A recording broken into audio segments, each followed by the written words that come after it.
Bonjour tout le monde, alors cette vidéo concerne les Sagittaires et les Capricornes. On va aller voir un petit peu les énergies pour vous demain avec l'oracle du champ de la Terre. Comme toujours, vous gardez votre bon discernement dans chacune de mes vidéos. Alors Sagittaire, l'abeille, waouh!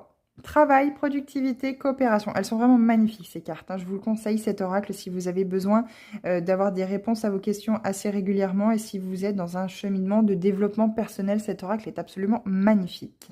Donc c'est l'oracle du champ de la Terre.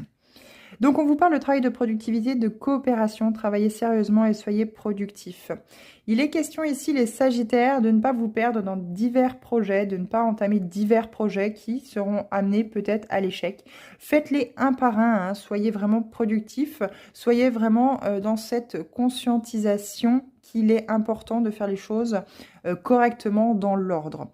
Moi, je pense qu'il peut y avoir un travail d'équipe aussi ici qui va vous amener justement à cette construction de la ruche. Bien sûr, la ruche, ce n'est pas une seule abeille qui l'a fait, hein, c'est un travail de communauté, c'est un travail de longue haleine entre toutes, hein, de communication aussi également, afin de pouvoir créer ce magnifique essaim pour que tout le monde puisse y vivre. Bien sûr, il y a toujours une directrice, c'est l'abeille reine, bien entendu. Mais quoi qu'il en soit, il y a vraiment ce travail de collectivité qu'il y a à faire pour vous, les Sagittaires, afin de vous amener vers quelque chose qui va pouvoir vous élever et autant professionnellement que dans d'autres domaines de votre vie. Capricorne, on vous parle d'eau. Alors, vous avez peut-être de l'eau, hein, un signe d'eau de Sagittaire. Cancer, Scorpion, Poisson, pardon, les signes d'eau, hein, qui est peut-être dans votre thème natal.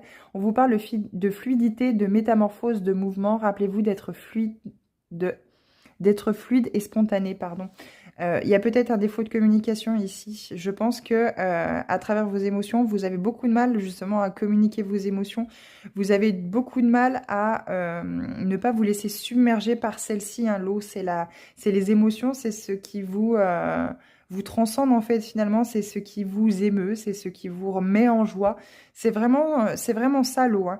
Et ne pas hésiter à travers le fait de prendre une douche le soir, de poser l'intention quand l'eau coule sur votre corps, de poser l'intention de vous libérer de toute énergie toxique que vous avez pu accumuler au cours de la journée afin de pouvoir purifier tous les soirs vos énergies afin de mieux dormir, afin de retrouver une stabilité dans votre vie. Quoi qu'il en soit, c'est vraiment à travers l'eau qu'on vous parle d'une métamorphose ici.